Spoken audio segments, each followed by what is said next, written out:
Thank you, Danielle. As you know, we record all these meetings and we post them to our YouTube channel.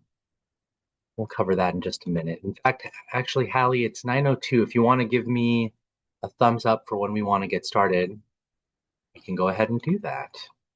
We've got a very full agenda today, everyone, so I'm going to try to get the ball rolling pretty quickly here. Yeah, Kevin, I think you're good to kick us off. Go ahead. Okay. Welcome, everybody. We have started the recording. Good morning. This is our December legislative preview and general membership meeting. My name is Kevin Lee, and I am the Programs and Member Services Coordinator here at the Coalition. We have with us today Allison Eisinger, our Executive Director, welcoming back Hallie Willis, our Community Policy Manager, and of course, Danielle Palmer-Friedman, our Communications Lead. Thank you so much for joining us today. The Seattle-King County Coalition on Homelessness is a member-based organization. And this meeting is designed to bring people together. That's service providers, community, government partners, and allies alike. We come together every month, usually on the third Thursday. Thank you for joining us on the second Thursday of December. In the spirit of building community, exchanging important and timely information, offering professional development skills and resources, and last but not least, working in solidarity. We're, again, so glad to have you with us. We have on the next slide, or we have a slide that's called the What We Do slide. It goes into a little bit more detail about what we do and who we are, and I encourage you to check that out. Like we mentioned earlier, we are recording this meeting. It will live in our YouTube channel. So if I can have somebody drop the link to the YouTube channel into the chat. We record all of these meetings, all of our trainings, and there's a ton of information for service providers and community members. So encourage you to check that out and please subscribe. We love to see faces. So if you're in a place where you're able to put your cameras on and that feels appropriate today, we love to see faces. You do have the ability to change your name in the little Zoom box. So we'd love to know who you are, your pronouns, and how you might be connected to the coalition. If you're with the media today, we just ask that you quote and pull information from either coalition staff or our official presenters. And if there's someone else that you're hoping to connect with, please reach out to contact@homelessinfo.org. Again, that's contact@homelessinfo.org, and we will connect you with that agency for follow-up. And then if I can ask if someone could put a link for our email sign up into the chat.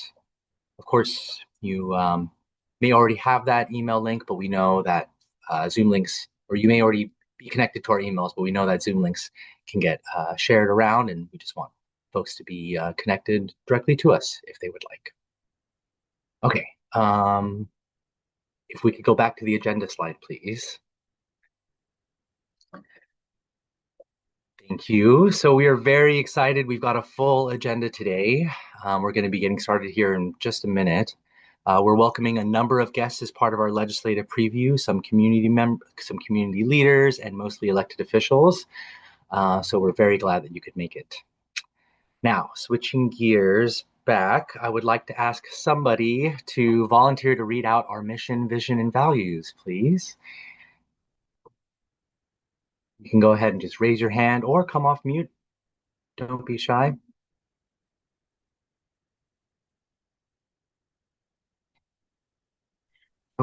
We mobilize our community to challenge systemic causes of homelessness and advocate for housing justice.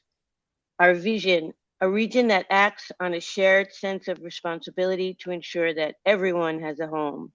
And our values are equity, justice, and collective action.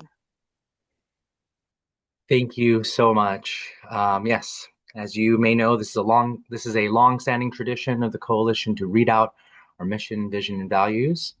This is the work that we put into action. So with that, I would like to welcome Hallie Willis, our Community Policy Manager, to take it away. Thank you so much, Kevin. Folks, we have a full agenda today, and we're just about to jump into our first piece, which is a a little mini advocacy training and orientation to the state legislature before we dive into our piece of the agenda with our state lawmakers and advocacy partners. Before we do that, I want to give a little shout out to not one, but two former coalition staff members that are in the house today. We have Sarah Robbins and Jody Rao with us today. So hi, thanks for being here. You all both did amazing, amazing work at the coalition. We're very happy to follow in your footsteps. Okay, so with that, I'm going to share my screen and get us started with a little bit of easy advocacy. Okay. Let me know, Kevin, if you see the screen correctly. Is that good? Okay. Thumbs up from Kevin. Perfect. Yes, thumbs up. So we are about to head into the Washington State legislative session. So what I'm hoping to do in the next just 10 minutes or so is to help us get oriented to what does that mean and what can we expect? What are the coalition's priorities as we head into the legislative session and how you can speak up? The first part of our agenda we already did. You already found your legislative district and you learned who represents you. If you haven't done that yet, the link is in the chat and it's really, really important to know who represents you in the Washington State Legislature. So please do look that up, jot it down somewhere and keep it, pinned to your fridge or wherever you keep important things like that. Okay, so this year is a short legislative session. It will start in mid-January and end in mid-March, maybe. There's always the option to extend the legislative session if that extra time is needed. And in this session, you'll expect to see some bills from years past returning. You'll also expect to see some new bills coming forward.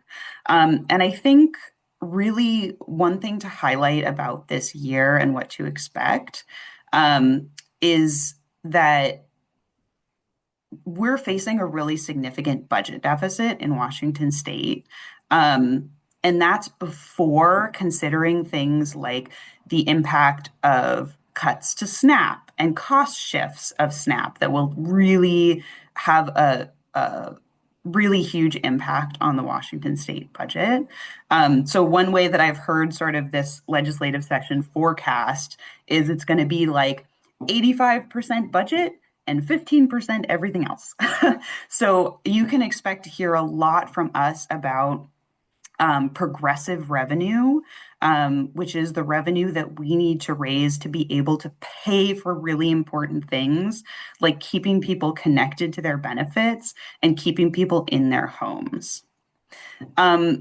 If I could have one of my colleagues also drop this link, the Washington State Legislature has part of their website devoted to helping people learn and engage with the legislative session. It's a really helpful place to learn more about the legislature. So we'll share that with you.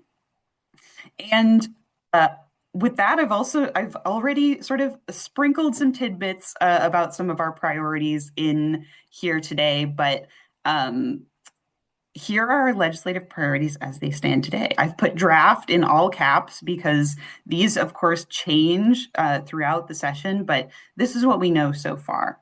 So we are going to be really focused on sustaining housing, shelter, services, public benefits, and more that are at risk of both state, because of our budget deficit in Washington State, but also federal cuts, which if you're on our mailing list, you would have heard from me a lot about all sorts of federal cuts that are coming down the pipe, including to our continuum of care program that is federal dollars that pays for people's permanent supportive housing. Those are at huge, huge risk. And we're going to be asking the state legislature to raise the progressive revenue that they need to sustain people's housing and other essential benefits. We're also going to be really focused on ending discrimination against siting and operating affordable housing and shelter. And you'll hear more from Representative Strom Peterson about this as we enter our next part of our agenda.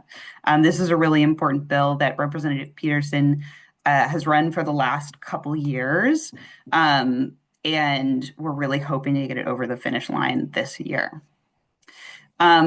Another one of our priorities is to protect people experiencing unsheltered homelessness from banishment and other cruel punishment.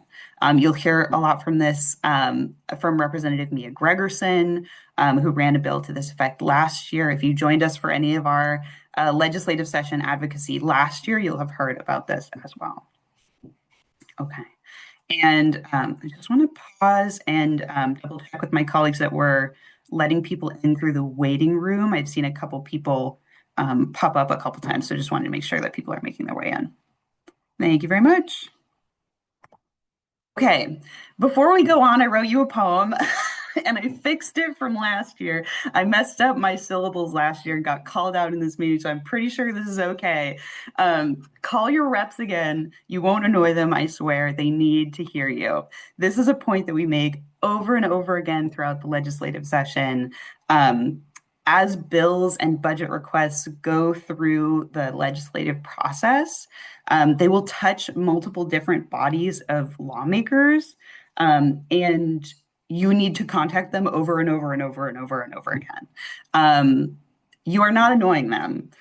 You will feel like you're annoying them. You're not. So just remember that it's really important to both have lawmakers hear from you over and over again if they don't agree with you, but also if they do agree with you. Lawmakers that are strong champions, like our guests today, they need to know that we have their back. So please do keep this little poem in mind. If you want to take a screen grab of it, you're invited. Okay. So there are so many different ways to engage with the legislative session. Some of them are sort of similar between city level advocacy, county level advocacy, and state level advocacy. And some of them are really special to engaging with advocacy at Washington State. So as always, you can sign up for our mailing list. We will send you lots of action alerts. I would definitely recommend getting on the mailing list for both us, but also the Washington Low Income Housing Alliance and Poverty Action. Will send out some really excellent action alerts during the legislative session. So you can email your lawmaker through those form emails that we'll send you. That takes like a minute or less. It's always great to customize it if you have time. But if customizing your message is like the thing that's getting between you and sending a message, just send the message. Like it's more important to do the thing than it is to do the thing perfectly. So if you have time, add a little personal flair. If you don't have time, just hit send. It's okay. You can call your lawmakers. You can call their offices. Sometimes you'll speak to a staff member and be able to have a real conversation with a real human. One thing that's common between city, county, and state is you can give testimony. You can give public comment, like we have in the bottom picture of the folks in the red shirts and red sweatshirts speaking up for housing justice last year. And that's a process we can help you with it. One gift that came out of COVID is we can give testimony online and in person, so you don't have to go all the way to Olympia anymore if you want to testify on a bill. And we'll help you with that process. We'll help you write your testimony. That's like my whole job is to make it easy for people to speak up. One thing that's special to the legislative session is you can sign in pro or sign in con on a bill. And all that means is you just add your name to a list of people that are for or against a certain bill. It's super, super easy. After you do it the first time, you can do it in like 30 seconds. And again, we'll send out emails of like when to sign in pro or con and how it works and how you do it. and it'll just add your name to a public list of people that have shown support or opposition to a bill. That can be really important, and it's really easy.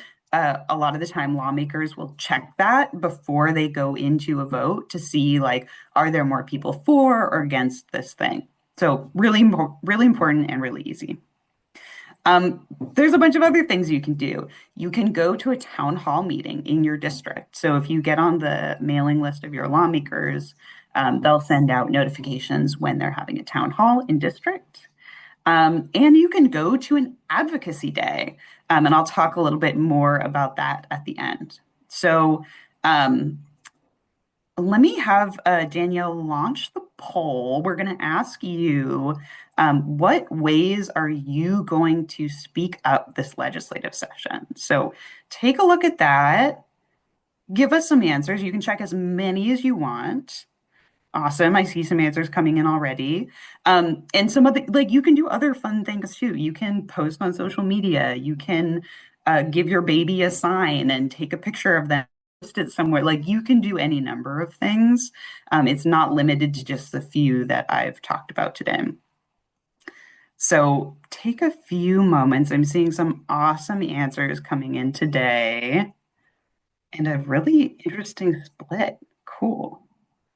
Let's give maybe 30 more seconds for folks to answer that question. We will have lots of different opportunities, so we'll be sending emails to you throughout the legislative session. We will also be hosting what I call power half hours, just like quick half-hour meetings with me, where we'll get like the lowdown of what's happening in the legislative session, and we'll have opportunities to take action as well. So if you're on our mailing list, you'll hear about those as we get them on the calendar. Okay, I'm going to go ahead and end this. I'll show you the result. We've got awesome feedback from folks. It looks like emailing people feels very accessible. Signing in pro and con feels very accessible. Lots of people coming to an advocacy day. That's awesome. And lots of people testifying. Okay, all of you 23 people who said you would testify, you owe me an email because let's talk. That's great. And 27 people saying that they'll help someone else speak up. That's really, really important. And a really something that I feel like we don't talk about enough, that it's really important to help other people speak up. Awesome. Okay, let me close that down. And we've got a fun opportunity for you. Danielle has put together this state legislative advocacy bingo. We've got it on our website, and we'll post the link to that. You'll be able to check off a few of these today. So if you grab that and print it or keep it on your computer, you can play a little fun game with us as we go through the session. Okay. And I just wanted to share before we wrap up some opportunities to attend advocacy days in Olympia. We've got a lot coming up, and if I can have my colleagues post some links to these in the chat. One that I'll highlight is that every year the coalition goes to the Washington Low Income Housing Alliance's Housing and Homelessness Advocacy Day. So please do come with us. You can register for Housing and Homelessness Advocacy Day right now. And we're also really happy to be able to rent a bus every year and take folks with us to Housing and Homelessness Advocacy Day. So we like to prioritize folks on the bus who are either working in direct services, serving people experiencing homelessness, or people who have lived or living experience of homelessness themselves. So please do, if that sounds like you, go ahead and sign up and join us on the bus. And if you have, if that doesn't sound like you, but you still want to come, definitely sign up for HAD and join us in Olympia. Okay. So we're going to give you a chance to practice, and you can check off one of your bingo squares today. We're going to share the Housing Alliance's action alert on progressive revenue.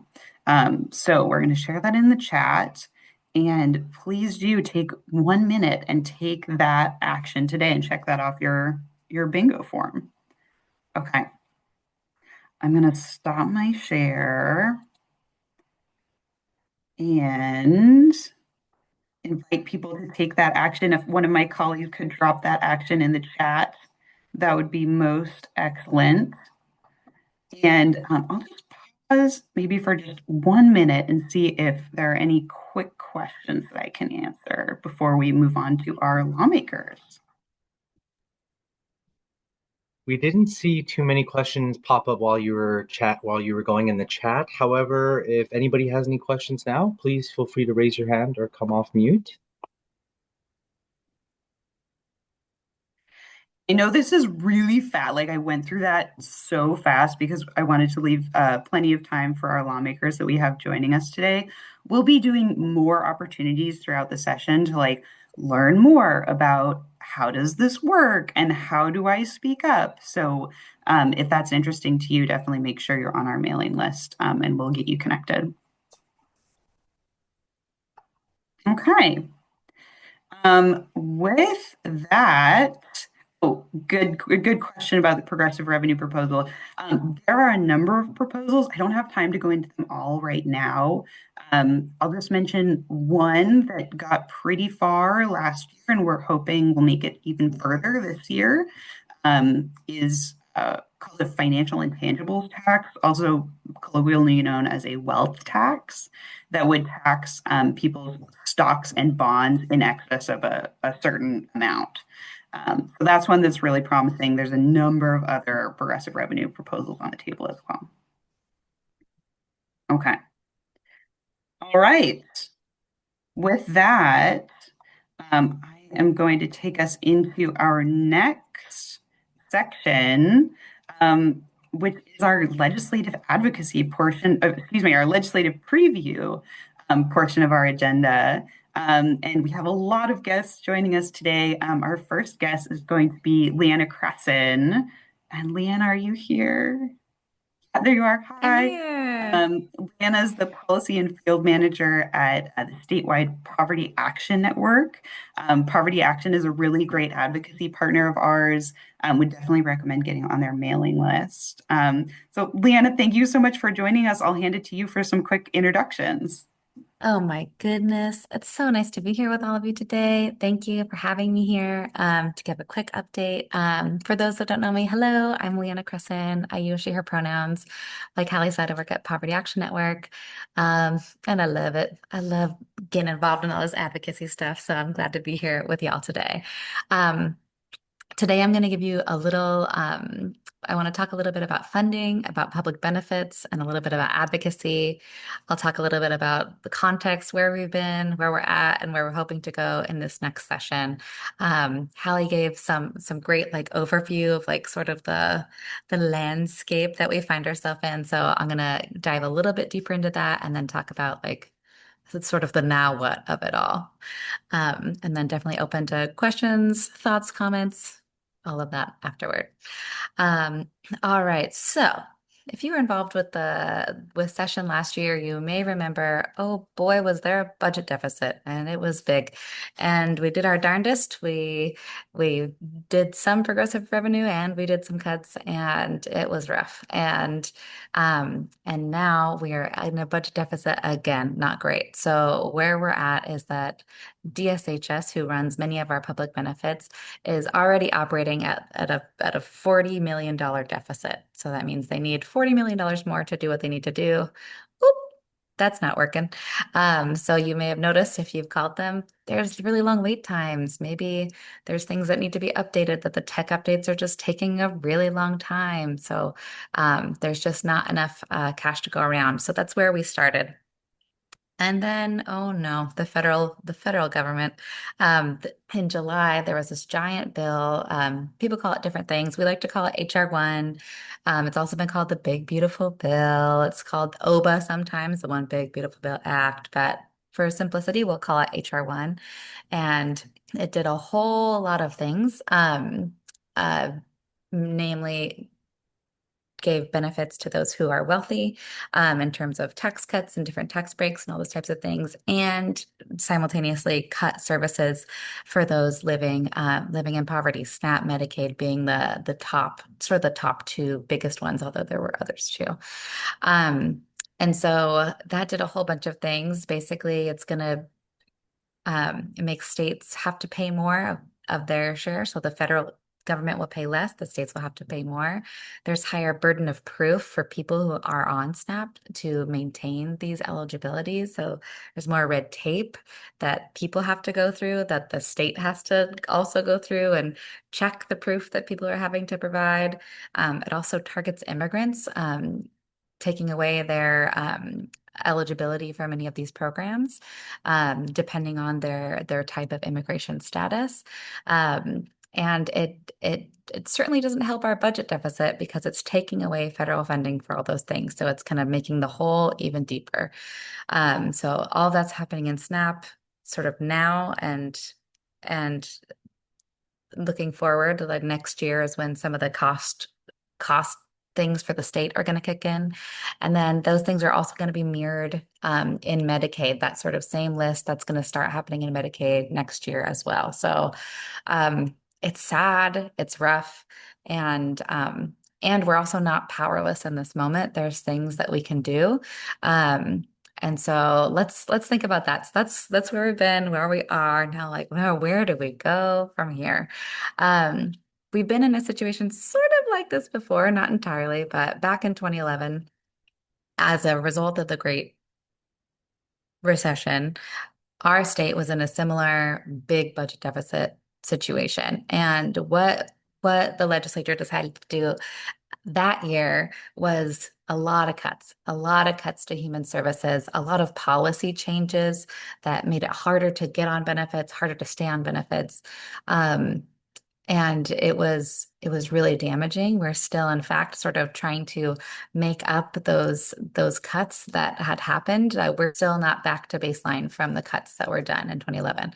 And so this year we have an opportunity to do something differently and ask the legislature to do something differently, and make sure that we're heard and that the mistake isn't repeated again. And so a big picture thing, before I get into like more tangible, I want to stay intangible for just 1 second and talk a little bit about changing the narrative. So one other thing that HR1 does is it sort of frames poverty as an individual choice or an individual failure of sorts. Like, oh, this is because you couldn't meet your work requirements because of this, then it's this family's fault. It's this individual thing. But at Poverty Action, we know that poverty is a policy choice, and that means that poverty solutions can happen at a systemic level. And so we want to engage with that. We want to engage with changing that narrative, making sure that folks understand what's going on. But we know that if you want to change the narrative, you have to change the narrator. So if you have ever accepted SNAP, if you've ever been impacted by that, if you love someone who uses SNAP, you're the new narrator. And the lawmakers need to hear from you. They need to hear why it's important, and they need to hear what the solutions are. So like Hallie said, we are, in order not to have cuts, there's not enough money, so that means we need more progressive revenue. And we say progressive revenue, not just any revenue. We talk about progressive revenue because in Washington State, those who are on the highest end of the income spectrum pay the least amount of their income in taxes, while those who have the least pay the most, sometimes 6 times more of their income than those who have the most, that doesn't make any sense. And so we say progressive because we think that should look a little bit different, even it out even. For the record, we're second to worst out of regressivity in the nation. Well, only Florida beats us as having a worse tax code. So I say that to say we have room to grow. So bills are just starting to get pre-filed, starting to drop. I'll highlight one. Representative Scott just dropped a bill, House Bill 2100.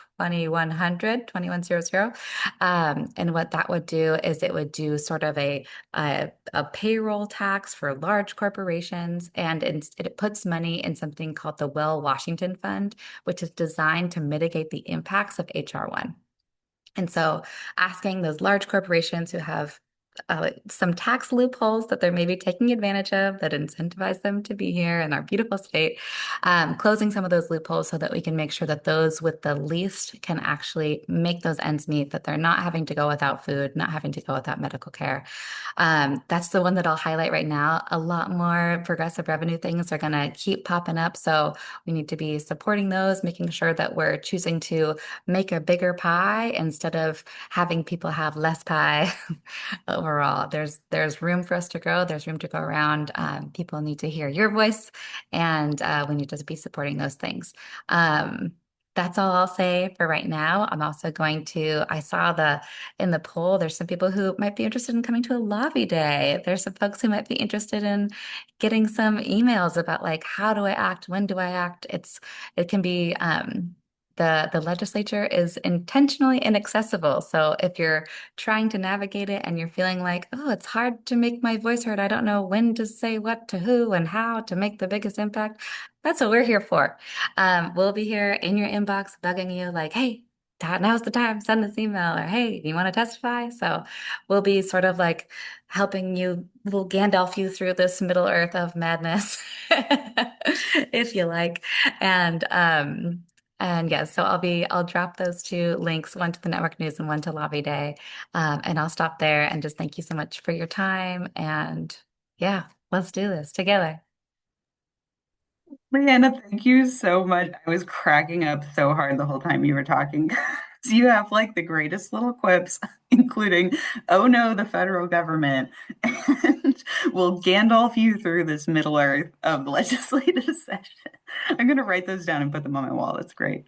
But I love how you made these connections between like the real urgency of this moment in terms of raising the progressive revenue that we need to keep people connected to their public benefits, to their housing, that is at risk from cuts on the federal side, but also cuts on the state side as well. So thank you so much. If you want to drop your the link where people can sign up for poverty action alerts, definitely would recommend that folks get on that list. And I neglected to explain how this whole legislative preview section works. We're going to go through all of our speakers and then we'll have some time at the end for Q&A. So we're going to have all our speakers first, but as you have questions, please, jot them down, keep them in your brain so you're ready for the Q&A section at the end. So thanks, Leanne. I hope you can stick around for the Q&A. Next, I'm very pleased to welcome Sarah Nagy, who's a staff attorney at Columbia Legal Services. Sarah has worked with us on lots of bills in the past, and is working also on some bills to protect people who live in their vehicles. So with that, I'll pass it to Sarah to introduce yourself and talk a little bit about the bills that you're working on.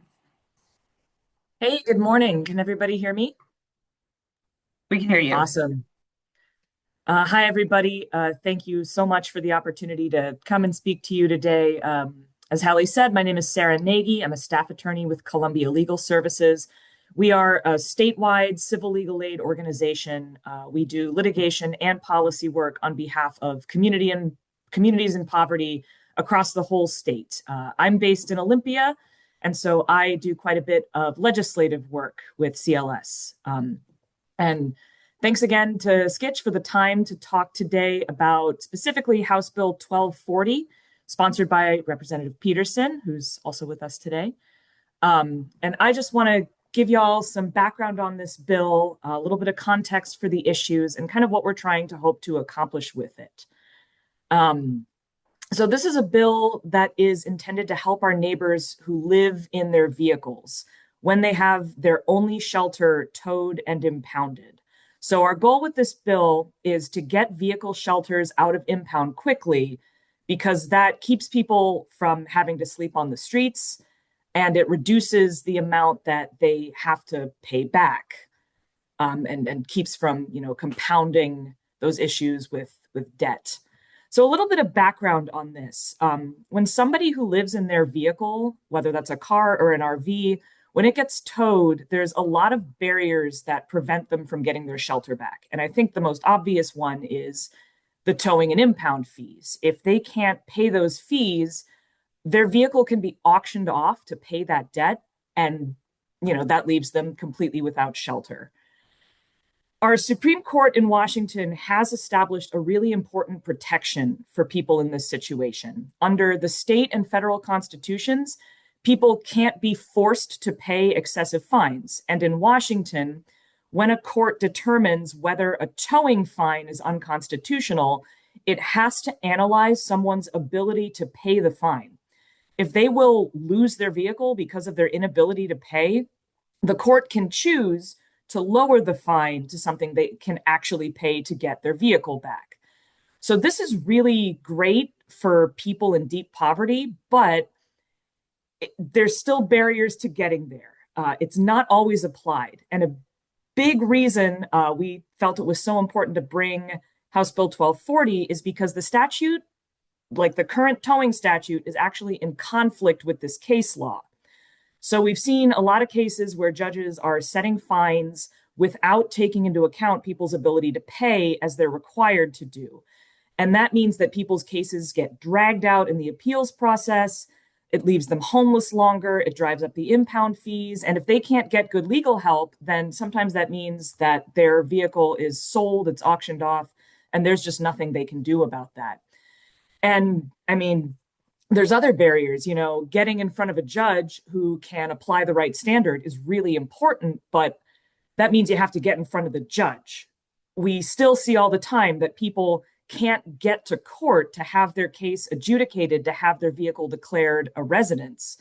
If somebody doesn't have the right documentation, tow operators won't give people the forms they need to get into court. Like, there have been instances where people have the documentation in the car that has been towed, but the tow operator says, well, I can't let you into the car unless you prove you own the car. But the documents that prove you own the car are in the car. And so you end up in this Kafkaesque nightmare where there's no way to prove that the vehicle is yours so you can get it back. It also happens that vehicles get declared abandoned and scrapped without due process, even if someone owns them and is living in them. So how the bill would help reduce these barriers. I think most importantly, it would require courts, it would bring the statute in line with the case law. It would require courts to consider a person's ability to pay before levying towing fees and to lower those fees when they're constitutionally excessive. It would strengthen homestead protections for vehicle residents. It would ensure that vehicle residences, when someone's living in it, it can't be held under threat of forced sale. It would make sure that a vehicle homestead could more quickly be returned to someone who lives in it. And, all other issues could be adjudicated after that. We're seeking to update court forms to make it easier and more efficient for people who live in their vehicles to request the necessary hearing to get it back. And we want to improve the laws around abandoned vehicles to make sure that people who live in them get the opportunity to claim them before they are wrongly disposed of as abandoned. And I wanted to leave lots of time for questions. That was a lot at once, a lot of words. Thank you so much for listening. And I'm happy to answer any questions about House Bill 1240. We think this is going to be really important for our unhoused neighbors who live in their vehicles to get their vehicles back. Sarah, thank you so much. We're going to do questions at the end, so after the lawmakers talk, just because we have some folks who have limited schedules, but that is such a helpful description, and I think is a great chance to highlight, like, the coalition always is fighting for more shelter, more housing, so that we can get everybody inside. And while we're doing those things, we're also fighting to make sure that people who can't get inside because we don't have enough housing and shelter available right now are protected. So this is a really, really smart and excellent bill that Sarah has been working on and got some love from Representative Peterson in the chat. And we're really, really happy to work with her and support this one as well. Okay. I also wanted to mention before we move on that this is a great example, as are many of the bills that you'll hear about today, of bills that take years to go through the legislature before they make it into law. So that is true of rent stabilization, which passed last year. That took many, many, many years to get to a place where we could pass that really important bill. And so that's always a good reminder that even if we don't know if a thing will pass this year, it's still really important to speak up for it and get it as far as we can. Okay. Sarah, thank you so much. Next up, we're going to start with our lawmakers. I'm very happy to welcome Representative Mia Gregerson from the 33rd Legislative District. Sort of going along with our theme of protecting people experiencing unsheltered homelessness, Rep. Gregerson has been doing a whole lot of work in that respect, and I'm very pleased that you're here with us today. Please go ahead and introduce yourself and let us know what you and your colleagues are working on to help protect people experiencing unsheltered homelessness. Well, good morning, and thank you so much for having me. It's really great to see so many fierce, smart voices in this space today. And yeah, I mean, last year, thank you for your patience and your vision related to House Bill 1380. I think we created quite a stir. And I don't have any regrets on that. I think what that helped us to do is to really have the cities and counties play the card that they actually do want some sort of direction. They don't want to be held accountable for their own ordinances that they pass to ensure that what they're doing is considered to be fair and reasonable. So I think this year we're looking at codifying Martin v. Boise. And I know that it makes my heart hurt a little bit thinking about how low the bar is, but I think it's important for us to all be in the space of trying to deal with what we can right now. And we'll continue to come back every year until we get just housing justice for everyone. But I think we're going to try to be smart in the sense of it being cleaner and clearer, early interaction with the cities and counties, and also to look at the capital budget space. You know, we've invested a lot of money over the last several sessions, historic amounts. And I think it's time now to really pair the operations and the ability to site and open, and then also those that are being forced to survive in public and when there's a lack of that. So it allows us to also celebrate the success and humanize, I think, the work, and then also tee up the federal government and what they're doing as a pretty big threat. It's always great to have a different villain than ourselves. And I feel like this is a way we can try to start a short session together, really controlling that message. And again, looking forward to all of you in that space as we try to figure out how to put one step forward. I do think that the off-year elections also help to allow us to practice some of the messaging and what voters and what constituents in all of our communities are asking for. And it feels like it should help all of us know that we are fighting for the right things, even if it feels like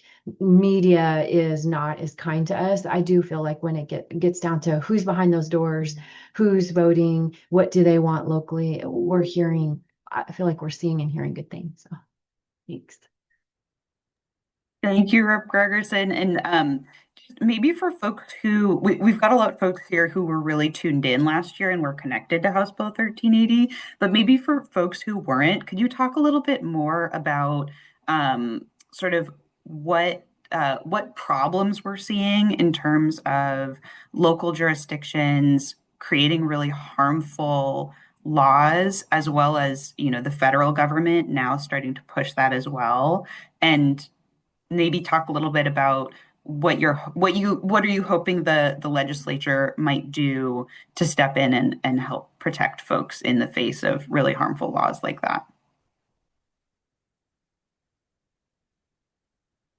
Kelly, I don't know if I totally followed you on that question. Sorry, it was a little wandering. Maybe I can get us started a little bit just to give folks some background we worked with Representative Gregerson last year on a bill called House Bill 1380, which would have made it harder for cities to criminalize homelessness. This came in part out of what we experienced in Burien, with the city of Burien creating a really horrible camping ban, which basically made it illegal to experience unsheltered homelessness anywhere in the city of Burien. That effectively banishes people from the city with no other place to go. And so maybe Rep. Gregerson, if you want to talk a little bit about, you know, what are you thinking about in terms of this year for protecting folks in the face of laws like that, and also the executive order that we saw come out of the White House about really trying to, criminalize unsheltered homelessness? Yeah, I think, Hallie, what you're saying is what is the language in the legislation that we're about to finalize? Which is, I mean, whatever you want to say about it. If there's anything more, you can also, keep it as it is. That's okay too. well, just to sort of do a touchback, I guess, what is considered to be objectively reasonable was really the hot topic last year. And while I had a lot of really good, productive conversations with our public safety officers behind the scenes, because they know how to do that every day, all day long. It's a lens. It wasn't translating to the city attorneys or the city, especially the South King County mayors. And so that idea around how to protect our most vulnerable community members at a time when we saw swaths of cities and counties moving towards criminalizing this act more and more throughout the country. The New York Times, I think, featured Burien and many other cities in our state and around us related to these acts. So the bill in itself is trying to curb that activity. What it did, though, is it had cities that are actually behaving very well feel like that they were also potentially at risk of litigation. And so, again, this is why this year we're trying to be very clean and clear about when that activity of moving people off of public lands, that they have to then have an adequate amount of shelter. I think this pairs nicely with Rep. Peterson's 1195 and some other bills.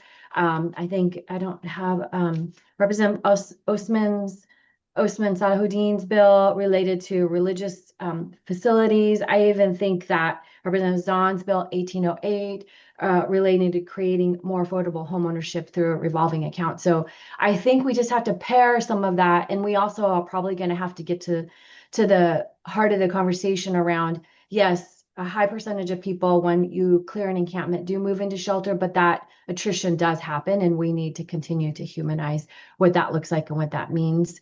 That will help us then to be able to pass these types of policies that really provide a floor. Rep. Gregerson, thank you so much. You have been such a strong advocate for people experiencing homelessness generally, but particularly around really sort of reshaping this narrative about how do we take care of people who are experiencing unsheltered homelessness. So thank you so much for all your work. Thank you so much for joining us today. It is great always to hear from you. And I think we have Representative Macri next on our agenda. Allison says, I know you guys are at an in-person meeting, so she might just be logging on. Okay, so maybe while we're giving Representative Macri a moment to get situated, I'll go ahead and pause and see if folks have any questions for our speakers who have gone so far.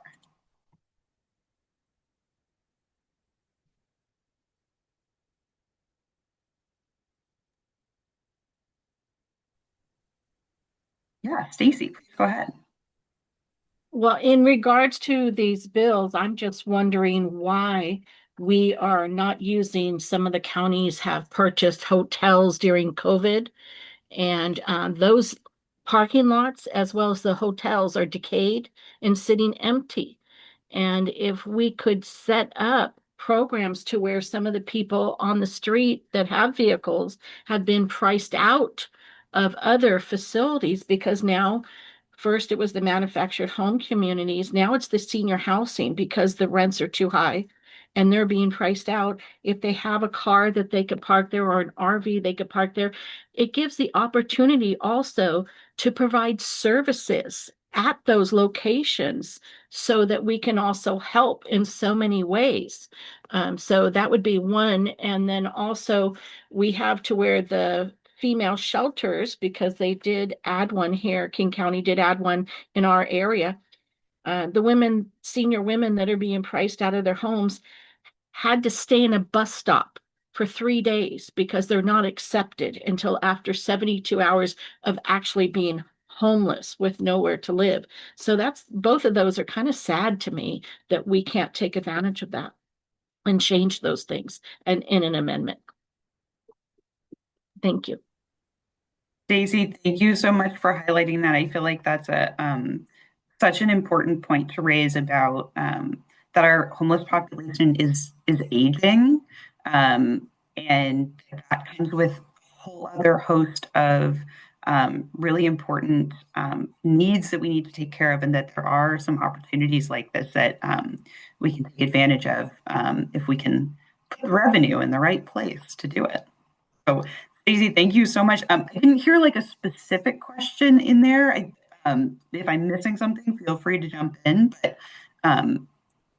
just why we're not using those facilities is the main, because between washed up properties and those hotel properties, you could park hundreds of people that are living in their cars safely off the streets and safely to where they can get services, because the counties can and the state can put services in those areas. And then it's not causing as much problem because they're not right in the public right of way for other residents to where they should not be complaining. And more likely you will get the residents that live there coming forward helping with, bringing food and bringing, other things that they need. Yeah, thank you, Stacy. I'm not sure. I'm not seeing folks coming off mute to jump in there specifically, but are really important points to raise. The issue that I know of as to why is largely money. And we've got some questions and comments for you coming in the chat, including from some folks at King County about help through housing. And hopefully there's room to collaborate going forward to see if we can get some more of that in place, because I think those things that you've raised are really, really important. Yeah, we're going to hold our questions until the end. I see that Representative Macri has joined us with her alias as joining from Allison's computer.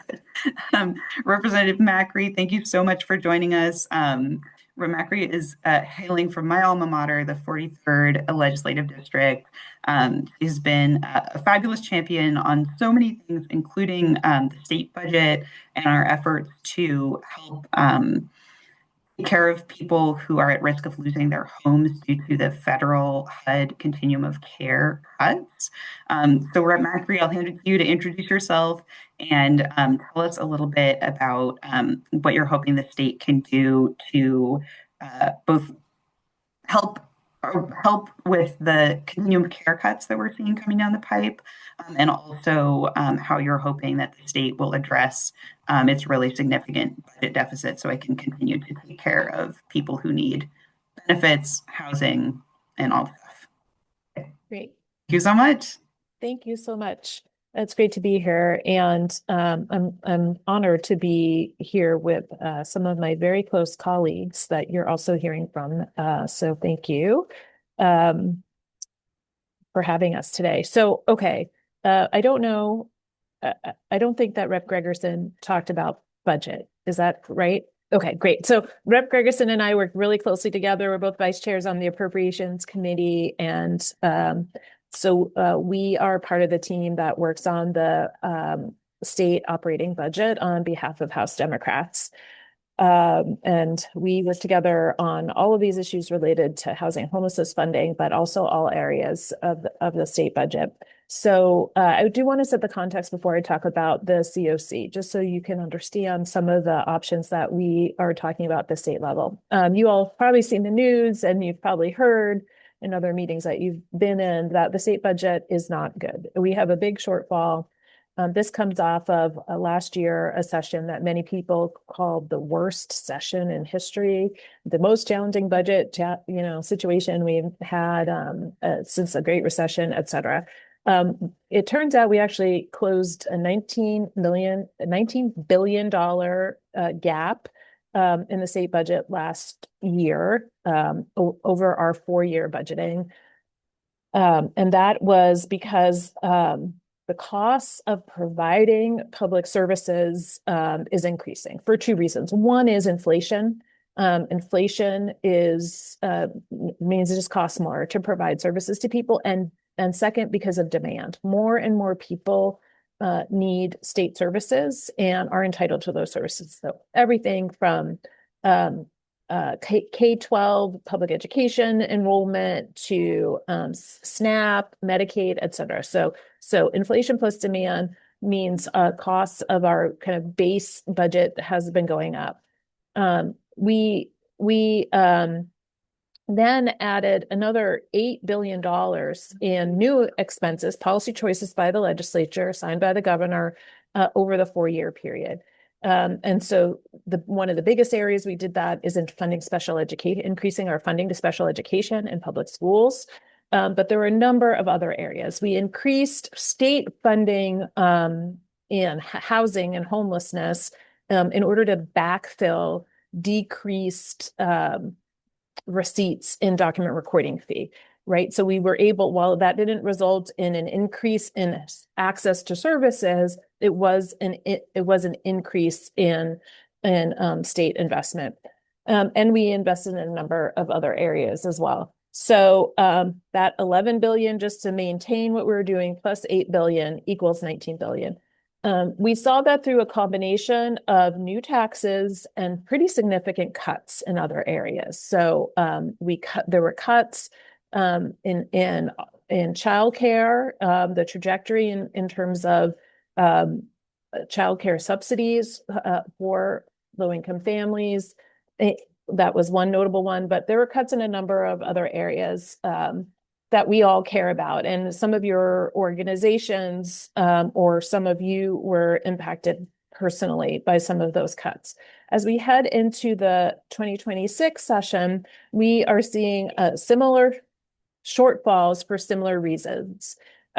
We are anticipating the cost of our base budget is going to escalate beyond what we had predicted last year because of this inflation plus demand challenge I mentioned. And we have seen decreases in our revenue forecasts over the past year. So the net impact of that is fairly significant, a multi-billion-dollar shortfall before we get to session. The governor is going to transmit his budget to the legislature, we think probably by the end of next week, but certainly before Christmas. And that will give us a sense of our starting point for budget deliberations. The governor has been on the record saying that his budget will have no new revenue. And I will say there are a number of members of the legislature who are working on progressive revenue. Most of those progressive revenue policy proposals are things that are kind of have a longer term, a potential positive impact on our state budget trajectory. And I think Rep. Thomas is going to talk a little bit about on the revenue side. But in the short term, we have a very significant challenge that can't really be solved by new progressive revenue, potentially could be solved by the same old things that you've seen the legislature go back to time and time again. We can turn the dial up on sales, property, B&O. We've done that time and time again. And there's not a lot of appetite for doing that because of the disproportionately negative income impact that has on low-income people and working families. So we will be faced with a with big shortfalls, and you will likely see very significant multi-billion-dollar cuts in the governor's budget, and that will set the tone for the start of a conversation. So given all of that, we really are in a defend and protect mode, but we are going to be faced with difficult choices. And so understanding the choices we're making is going to be really important. So information from you all to budget writers like me and Rep. Gregerson is going to be important. Talking with your own legislators, if you don't live in one of our districts, sorry for you all. But there are lots of other lovely areas of the state that you all may live in. You can certainly please be talking to your legislators so they understand the impacts in their communities. So that is the budget. It's bad, y'all. Real bad. And so your engagement is going to be important. Okay, on the continuum of care. So this is really an unprecedented shift in federal policy like we've never seen before. It's really spinning the federal government's response to homelessness on its head. For decades, the federal government has been telling us, invest in permanent housing. Permanent housing is the solution to homelessness. And now they're saying, no, we're not interested in funding permanent housing. Like, we just want people to bootstrap their way out of homelessness. Hey, we've been to this show before, except for this show was like 30 years ago, and we figured out that actually doesn't work. But, whatever. This whole federal administration is a little bit of a back to the future situation, and it's bad. So we have been collaborating across state and local government to make sure that we understand the impact of this, because the federal dollars are intertwined with lots of other resources, philanthropic, local, state resources. And so the impact of the loss of federal dollars is so much larger than just what that single number might look like to individual program budgets. So collaboration has been key. And we've been focusing in 3 areas in that collaboration. First, litigation, fight the federal government. And the state of Washington and King County both have been leaders in litigation against the federal government. That litigation is ongoing, and the federal government is pulling all sorts of antics related to those legal challenges. I won't go into the details there, but I'll just say that the legal teams at the Attorney General's office and in the King County Exec's office they've been very strong in the suits that they have bringing forward. And in the case of King County, they are partnering with a number of national partners, including the National Alliance to End Homelessness. So litigation is first. Legislation. So what are the policy changes we can make to mitigate against the harms of the federal government's changes? Can we maximize flexibility of the resources that we control at the state and the local level to give organizations and local governments maximum tools to be able to move money around as needed? And so you'll see a couple of bills in the House. You'll definitely see a bill from Representative April Berg from the 44th Legislative District in Snohomish County. And in the Senate, you'll see a bill from Senator Emily Alvarado, no stranger to this group, about how do we maximize flexibility on the resources that we have. And then, and the governor has been a strong partner in that, in maximizing flexibility. We'll see some language in his budget around using the resources that we have more flexibly. The more difficult thing is resources, like where do we get the money? And I just want to underscore what I said before. That's just like, well, we'll just make our case to the legislature to fund this because it's so important. People need a place to live. We are going to be incredibly challenged to put new dollars to backfill federal cuts in this area. And so we've got to use every creative idea that we have. We need to understand where the most acute and urgent challenges are related to this. And I'm a big believer in live to fight another day. I'm already thinking, what do we need to get us to the 2027 legislative session? Where are the greatest risks? Who's going to be most harmed? And how do we protect them between now and when we can come back again? And as I said, and Rep. Thomas will talk about, we are working on longer term tax reform. So how do we bridge to a brighter future? So I want you to all understand that context. I think you all have heard about the incredible work that's happened at the city and county level to pull resources together. I need to underscore again that that would not have happened if not for this coalition. The Homeless Coalition's engagement and pressure, thousands of emails and calls, public testimony at city and county council has put us in a better position than any other region in the United States, but the work is not done. So that level of engagement that you all brought to city and county council in the last 2 weeks of their budget deliberations, you're going to need to bring to the state legislature. But you have to understand, while you heard a lot from city and county that their budget situations were bad, like just take that, multiply it by maybe 1,200, and that's how bad it is at the state. It's super bad.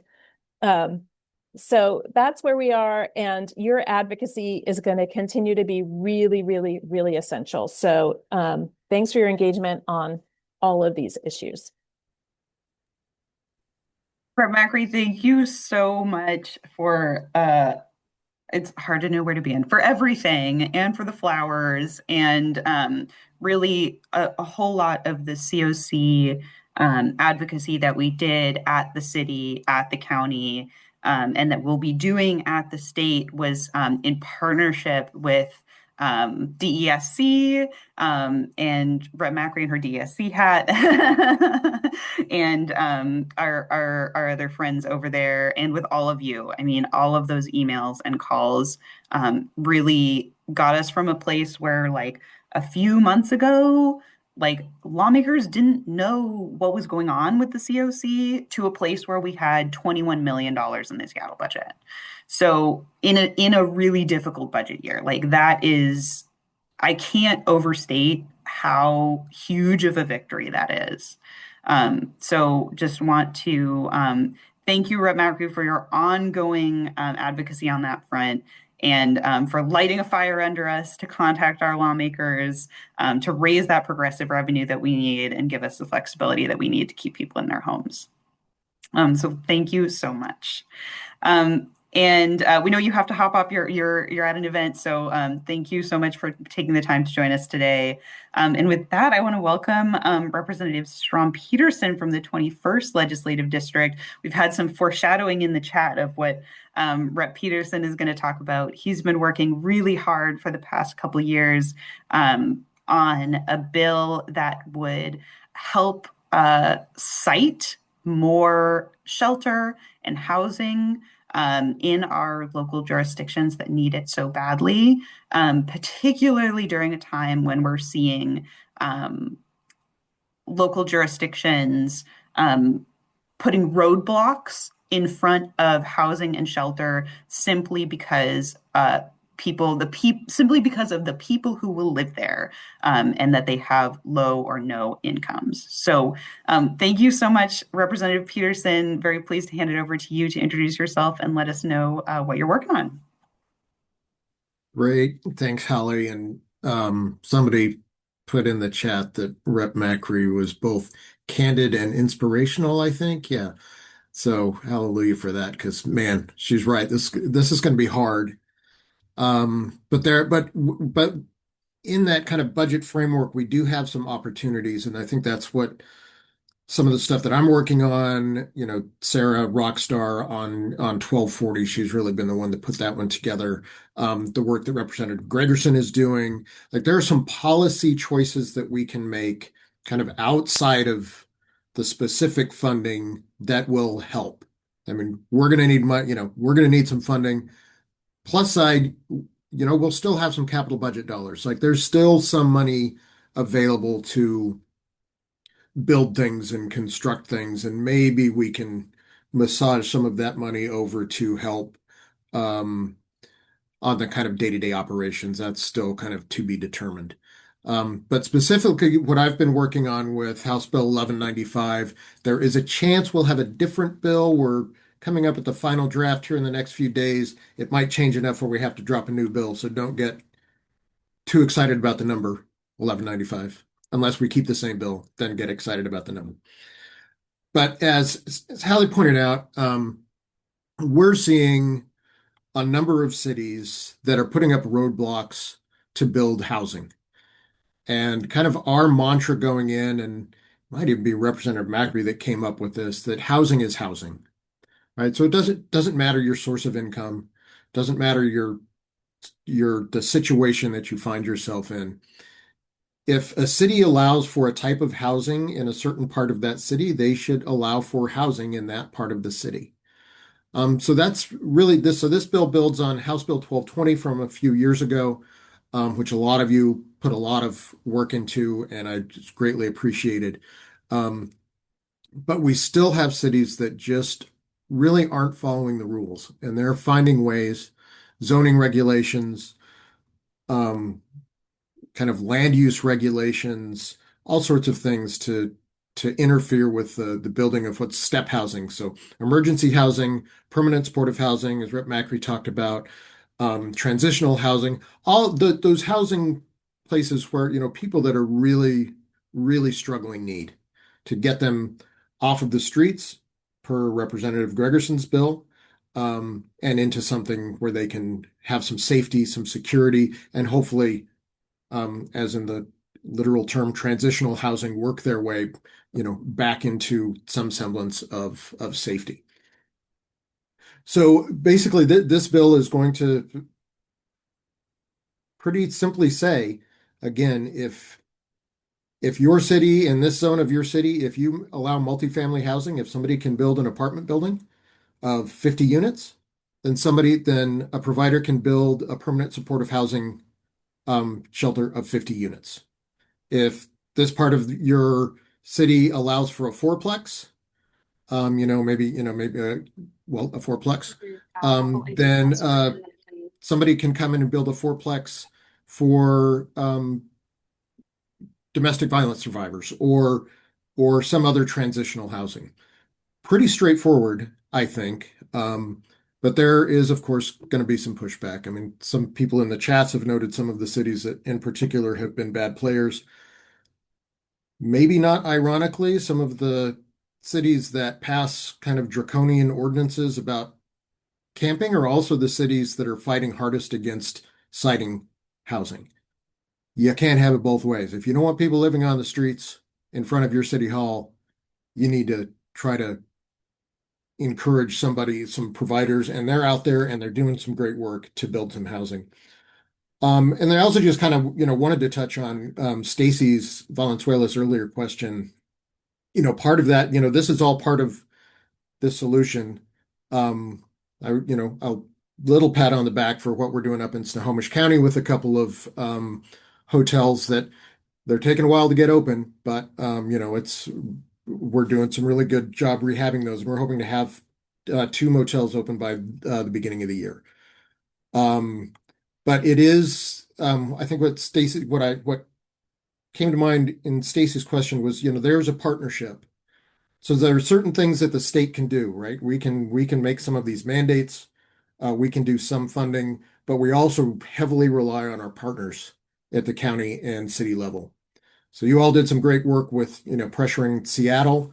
I'm going to ask for those of you who might not live in Seattle, or even if you do live in Seattle, to think of that advocacy in other local jurisdictions, because that's also what we need. We need to make sure that Snohomish County is spending the money that we're getting from $1590 from other money on things that are really, really impactful. I think we're doing a pretty good job. I think we could probably do better.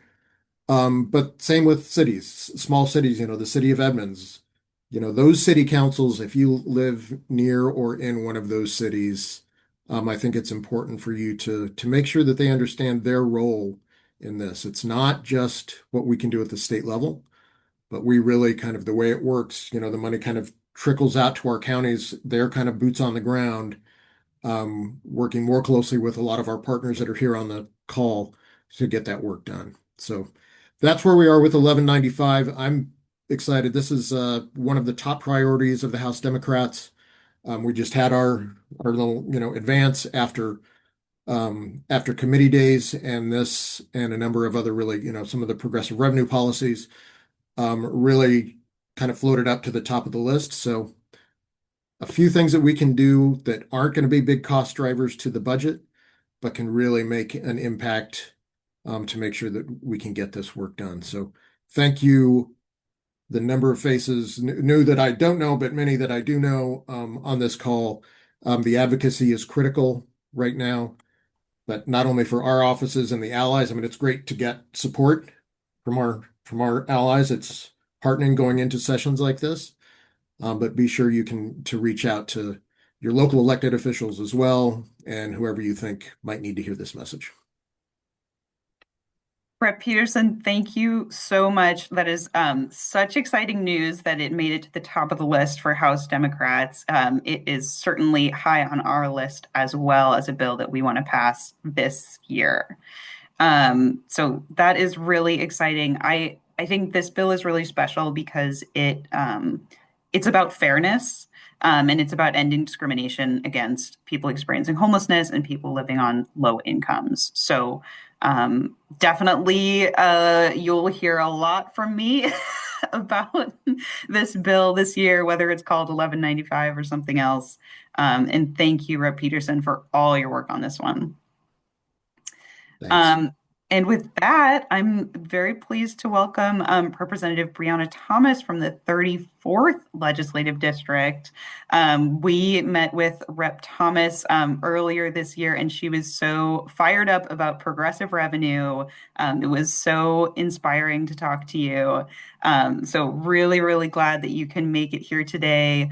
And we had some of our speakers earlier on sort of talking a little bit about Washington's upside down tax code and how badly we need progressive revenue this year to help keep people housed and keep people on their benefits and keep people safe. So very pleased to welcome you.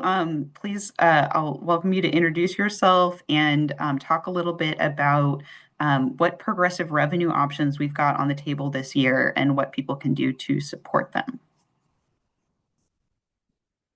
Thank you so much. Good morning, everybody. Good morning. Rep. Thomas here. We can hear you but not see you, just so you know. Yeah, that's because I'm bad at technology. Okay, no problem. Yeah. I'm 1,000% on a struggle bus trying to figure out how to do this on my phone. So if we are successful at some point, you will see my face. But in the meanwhile, good morning, everybody. Brianna Thomas here from the Fightin' 34th District, West Seattle, Burien, Vashon Island, Pioneer Square, Maury Island, the ports. So I got a lot of turf, and it's where a lot of decisions are made. And one thing I am super fired up about this year is taxing the people that have benefited the most from the hard work that we all do in Washington to contribute to taking care of Washingtonians. So we've seen a bunch of different profiles of what this could look like. A millionaire's tax, a high earner's tax, multiple versions of the capital gains being reviewed. And I got to be really honest with you guys, I'm not a tax policy expert, but I do know that what we have right now isn't working for working people and it isn't fair. And we know that the construct of fairness really, really touches people right now. We're watching a federal government destroy democracy with reckless abandon, and they have no construct of what is and isn't fair. Now, we know here in our Washington, that's a value we hold really closely to our hearts. Everybody doesn't mind pitching in to take care of their neighbors, but they want everybody to pitch in to take care of their neighbors. Washington, we got a little libertarian edge to us, a little don't mind my business, I won't mind yours, but we are good neighbors to each other. And I think that's getting lost in the way our tax structure is currently operating. And so for me, I've got a couple of bills that I'm interested in this year. Most of you know that I love a good worker protection. So I'm going to be working really hard on making sure domestic workers have the same rights as any other worker in any other environment. But you will notice when you look at my dance card this year, it's light. I'm trying to keep myself available to go where you need me to be to make sure that we are building a tax structure that is indeed fair for all Washingtonians.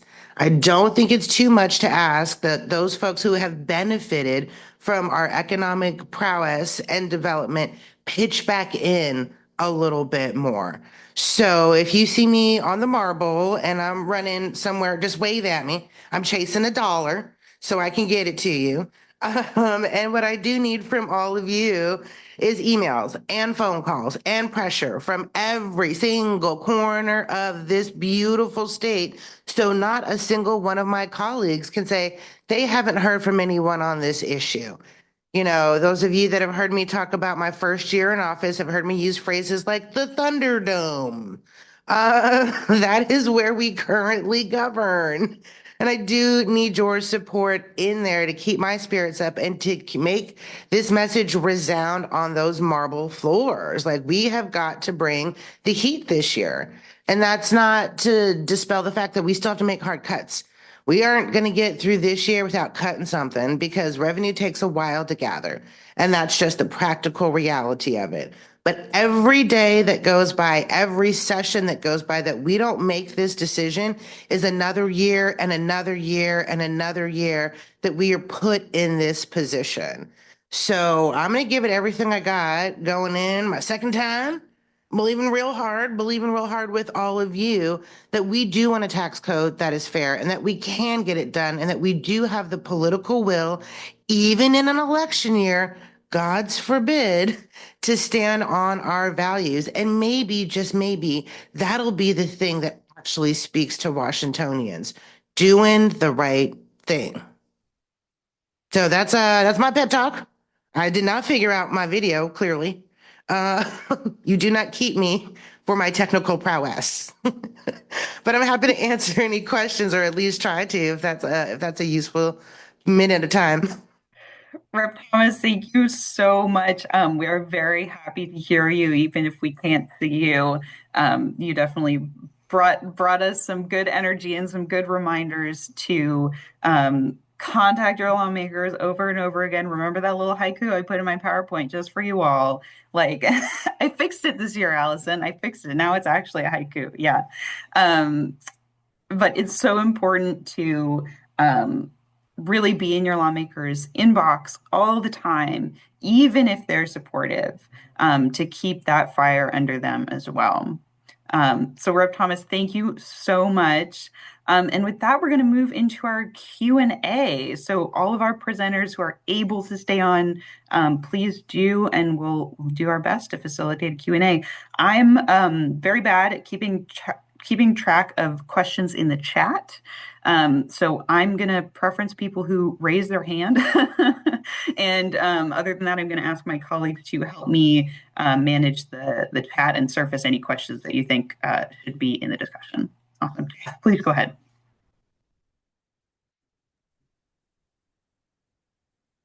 Jeff, we cannot hear you if you're speaking. Oh, am I up? Okay, cool. Yeah, all good. Hey everybody, my name is Jeff. I'm with House Our Neighbors. Really grateful for this presentation. Really grateful for a lot of the work that's being done. I had a question about the non-discriminatory citing. So I'm thinking specifically of an issue that happened in Kent with the Econo Lodge. If folks are familiar, I know the city basically pushed back on the county for trying to use this area for shelter. There's a whole bunch of back and forth around it. I'm wondering if that's the kind of thing that would be addressed through this, or is that a separate issue? Because it's zoned to allow for motels, but does that mean that it should also be allowed to be used for shelters too? Or is there a different way that we need to go about addressing that? Thank you so much. Great question. I'll hand it to Rep. Peterson. Yeah, Jeff, that is exactly what this bill is trying to address. If you think if a traveler is allowed to stay in a motel for 3 days while they're on their way to Vancouver, then somebody who needs an emergency shelter for 3 days should also be able to stay in the same part of town. So that is kind of that. There are a couple of specific examples that were the kind of drivers for me personally on that. that's kind of probably in that mix of situations. Great. Thank you so much, Jeff. I feel like that's a perfect example of what this bill is about. So great question. We're going to go to Claire and then Scott. I don't know who this is for, but to any one of the legislators, are you all considering seriously repealing the mandated 4-year budget balancing requirement and going back to requiring a 4-year outlook, but not a balanced budget for 4 years? Because the real cuts that are like the real deficit is not in this current supplemental year, it's in the years out.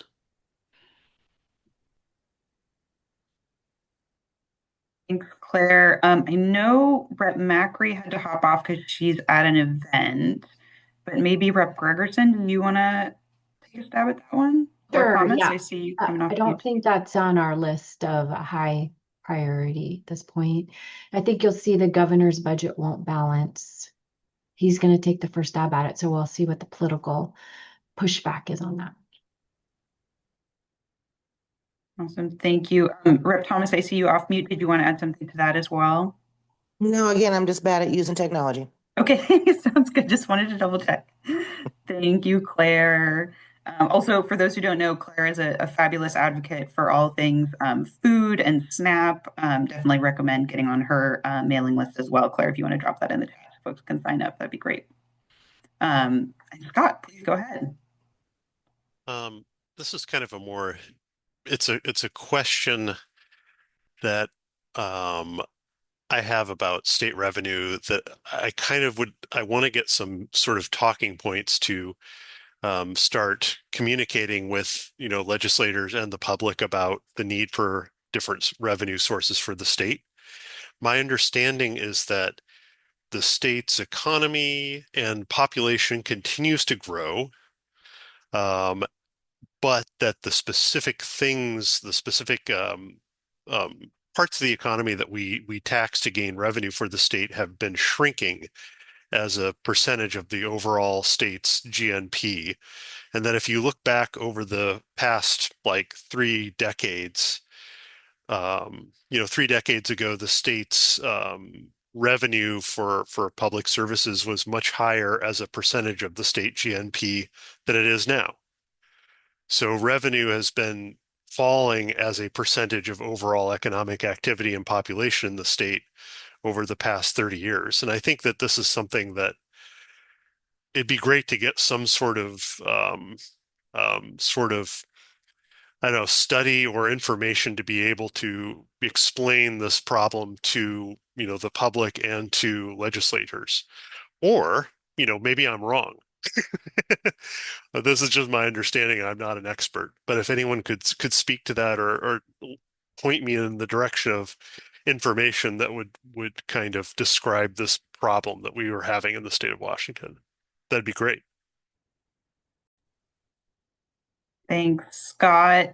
I'll open it up, see if maybe our budget folks might be interested to chime in there.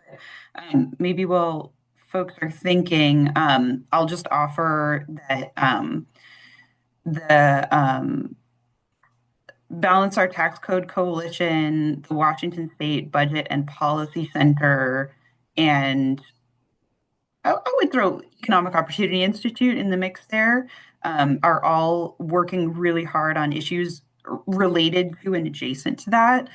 So they can be some amazing resources there. Rep. Gregerson, please go ahead.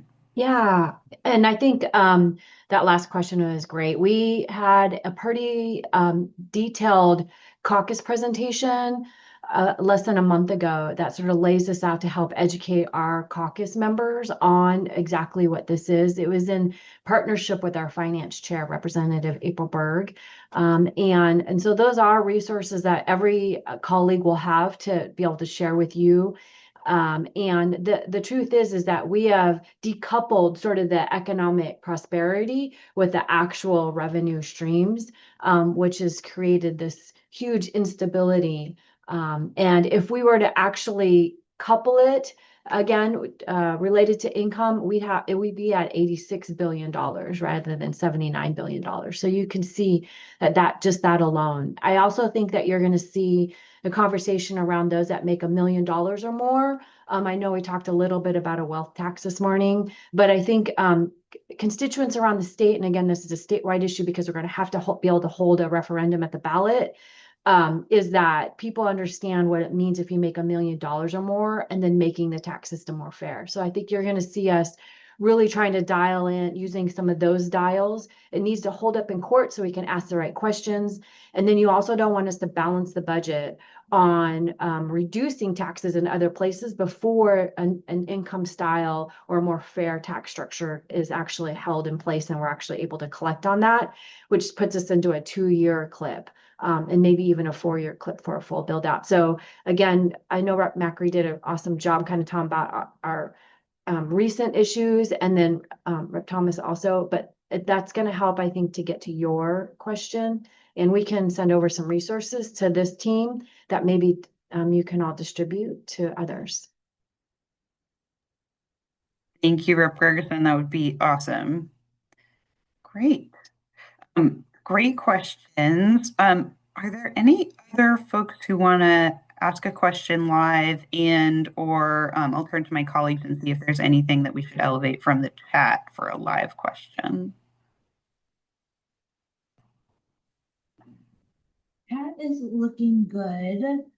I was curious if Sarah wanted to talk a little bit more about what Washington State Office of Civil Legal Aid is working on. If you wanted to pop up and mute, I know you dropped a file in the chat, but just want to see if you wanted to say a few words. I'm happy to. Thanks, Danielle. I'm Sarah Robbins. I'm the director of the Washington State Office of Civil Legal Aid. We are a small state agency that is tasked with the money that the legislature allocates for civil legal aid for low-income residents across Washington. We grant and contract out those funds. One of the programs that we administer is the Right to Counsel program for low-income tenants. We currently represent with full representation in eviction hearings about 10,000 low-income tenants a year.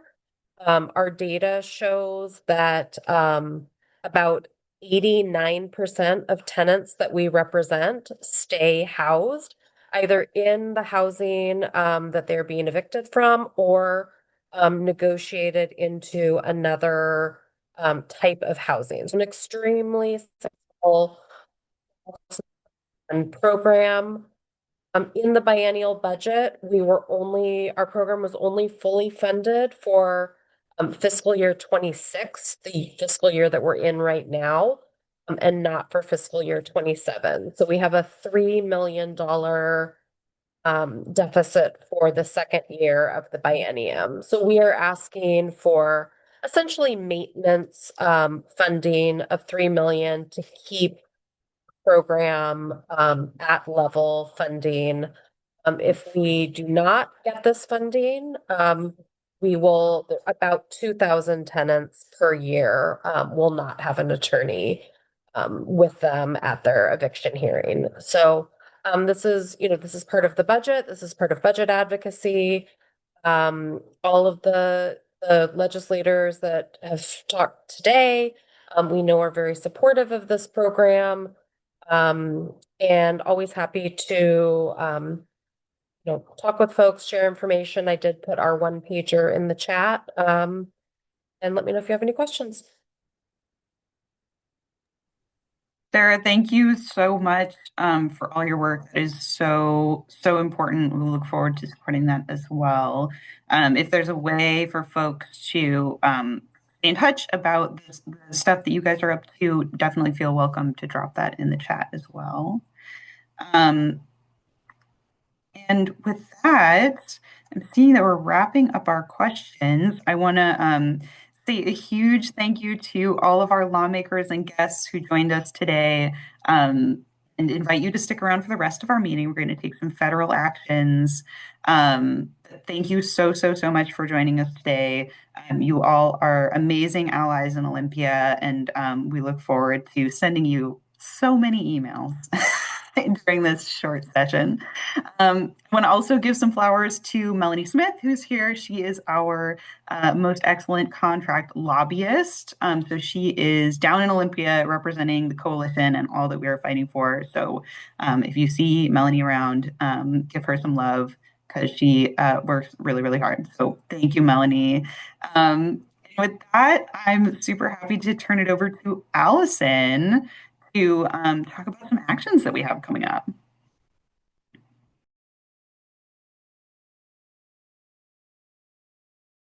Thank you, Hallie. And let me just say a special personal thanks, of course, to Representative Gregerson, Representative Peterson, Representative Thomas, and Representative Macri, who's next door, for joining us. We know that a 60-day session means that you've already started.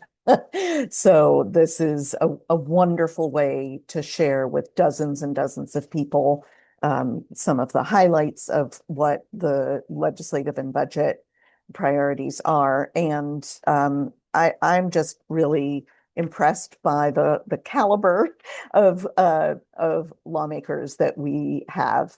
Those are four very smart, very hardworking people. And you all are asking great questions. So it's a joy to, to see we've had almost 90 people on this session this morning. One thing that I want to acknowledge is that there will no doubt be cuts this year that are excruciatingly painful, just as there were last year, despite all of our efforts. And so we are in this for the long haul, and that is part of why we really do try to approach our advocacy with the understanding that we give it everything we've got, and we know that this is not a one and done process. There are pieces of legislation that take years to pass. There are budget deficits that will take years to course correct. And there are policies that we know are going to make people's lives better that we won't be able to push through this year. Nevertheless, this is the work of democracy. And I think you all understand that, and it's good to be active with all of you. One of the things that I want to note is that in addition to the incredibly important triumvirate that Rep. Macri laid out around our potential loss of housing investment from the federal government, is advocacy in Congress.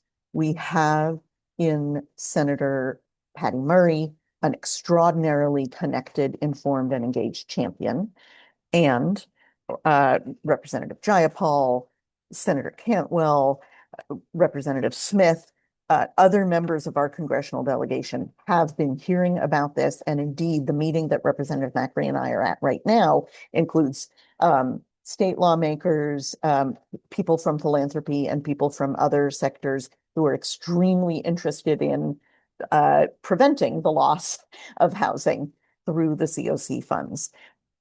We have, as I think you know, a really active group that has been holding Federal Building Friday demonstrations at the Seattle Federal Office Building every week since the beginning of the Trump regime.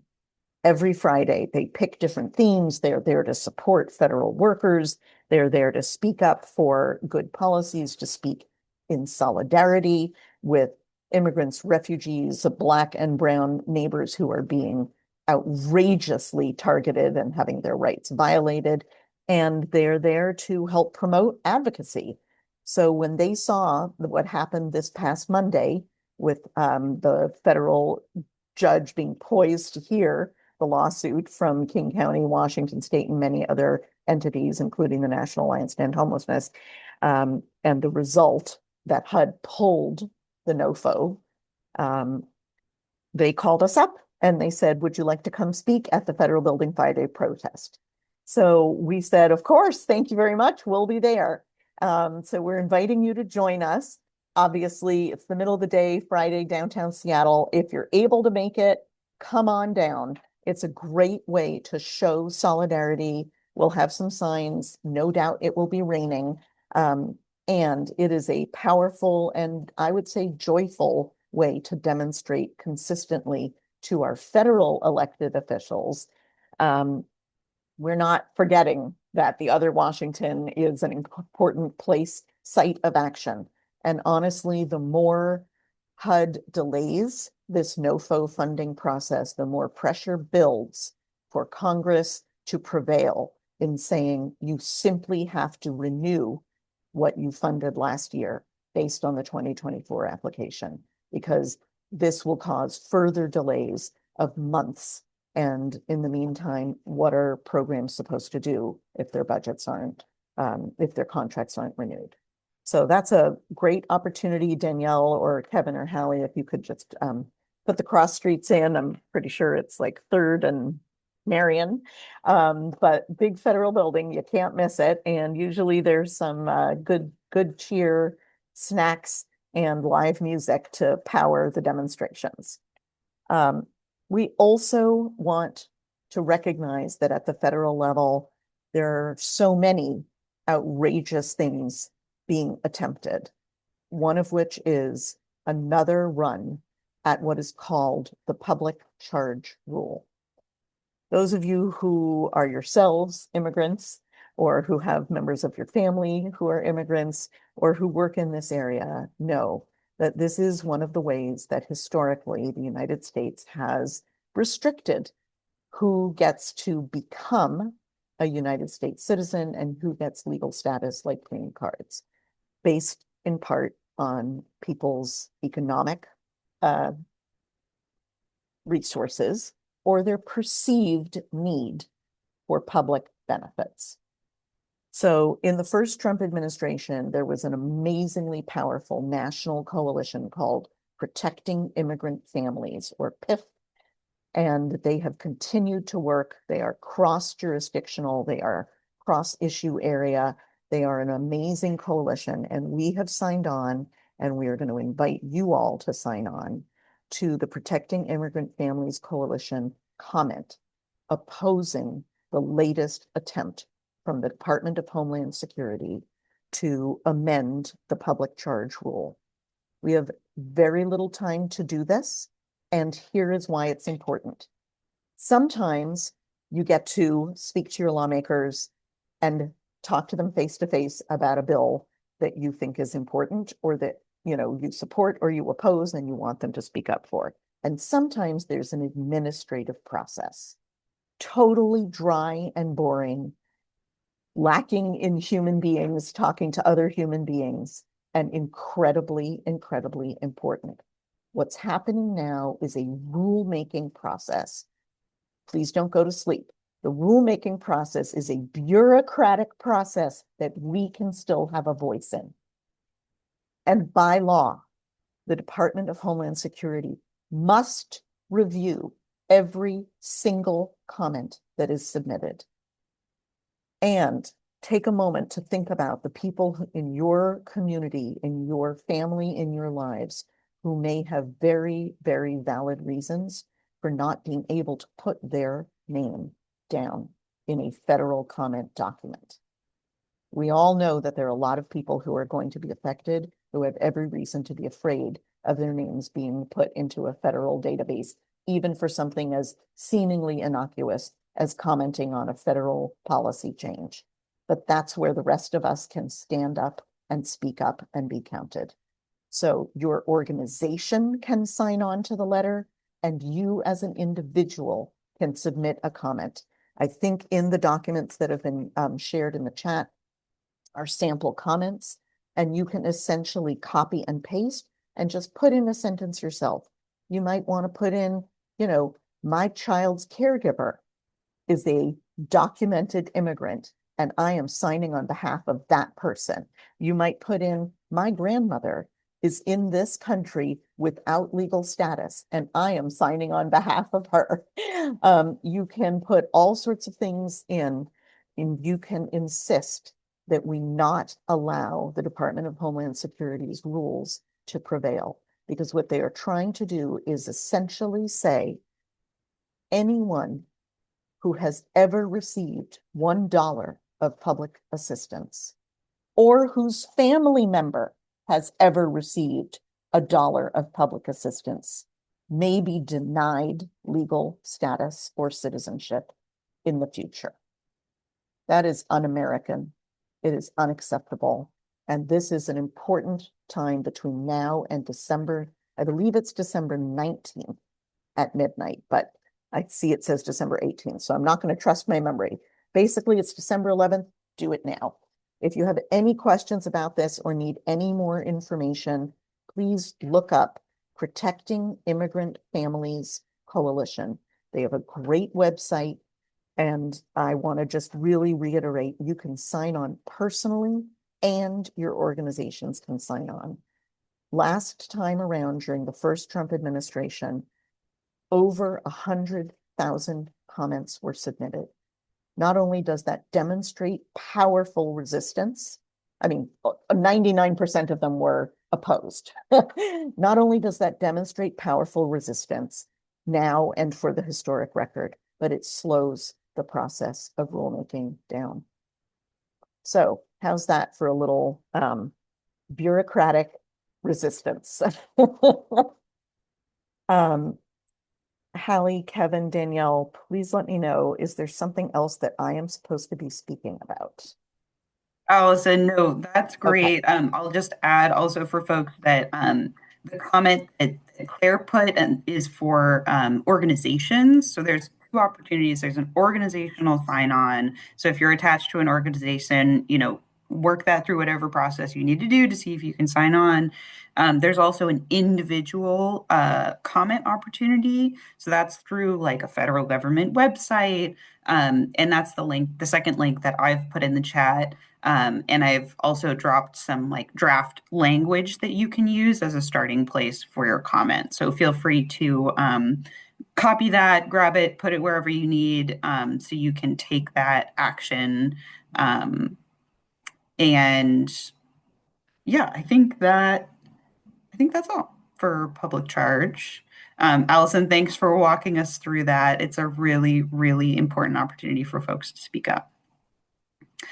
Okay, and with that, I'm going to bring us into the last part of our agenda, which is to open it up for member announcements. So we like to invite folks during this section of the agenda to share, particularly for homeless service providers or other folks who are working with people living on low or no incomes, if there are important events coming up, programs opening, closing, et cetera, that folks should know about. And while people are thinking about that, I'll share again that we've got our Housing and Homelessness Advocacy Day coming up. That's organized by our friends at the Washington Low-Income Housing Alliance. You can register now to go to HAD in Olympia. And also, folks can register now to join our Advocacy Express bus. And I'll have my colleagues drop those links in the chat. Again, anybody and everybody should come to Housing and Homelessness Advocacy Day. For the bus itself, we do have some limited space, so we prioritize folks that are staff who are working directly with people experiencing homelessness and or people who have lived or living experience of homelessness, and also folks who don't have any other way to get there. So just keep that in mind as you're choosing what to register for. But if you can make it down to Olympia on January 26th, come on down with us. We'd love to see you there. It's a good time. It's also, they're doing a cool thing this year. They're combining Revenue Advocacy Day and Housing and Homelessness Advocacy Day on the same day, which is super awesome. And so we'll have the opportunity to engage in both like progressive revenue advocacy with the Balance Our Tax Code Coalition and housing and homelessness advocacy. Okay, let me hand it to Jeff and then to Allison. Hello, everybody. Thank you so much for this presentation. I'm walking away understanding all these issues so much better. So I really appreciate it, and I will definitely be there on the 26th. I just wanted to announce, I already put it in the chat, House Our Neighbors. We are also pushing for a bill. It's House Bill 1687. And we will be doing our own lobbying day in partnership with Washington Community Action Network. When a lot of people are going to be there too. It's going to be on MLK Day. So if you're really interested in legislative advocacy and want to come down 2 Mondays in a row, please join us. I put my email in the chat. I'll also drop the sign up link in the chat as well. Really appreciate you all. Excited to fight for all the housing things. Thank you so much. Allison, go ahead. Thank you. Thanks, Jeff. That's great. Also, if you're planning to go to a different advocacy day, like anti-hunger day, please put the information in here and we'll be sure to share it with everybody. It is my pleasure to say, and I'm sorry I forgot to say this earlier, that I have been honored with the opportunity to serve on Mayor-elect Katie Wilson's transition committee. So as you all know, we have an incoming new mayor in Seattle. We have a new King County executive, Executive Zahilai, and we have new city and county council members in Seattle and King County and in many other places, including Burien. So there are lots of opportunities to introduce yourselves to newly elected people or people who are serving in new positions.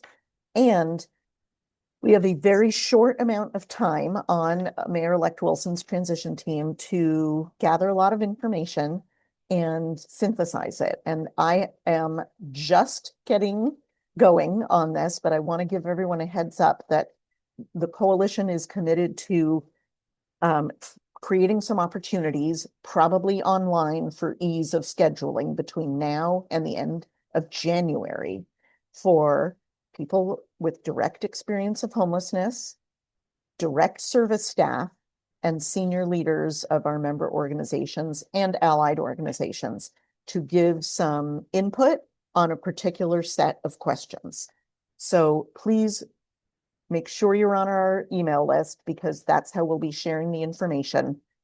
We know that not everyone will be able to speak as part of this. This is just the beginning, but we want to be able to give the new incoming mayoral administration and honestly the county execs administration as well some core areas that we think they need to pay special attention in the beginning, first 30 and 100 days of their respective administrations and in the first year. Obviously, more to come. Thanks. Thank you, Allison. Yes, that's a really important note to share with folks. And with that, I'm going to stop the recording, but we can continue on with some member announcements. I'm going to say goodbye to future internet people who are watching this on YouTube and everybody else here.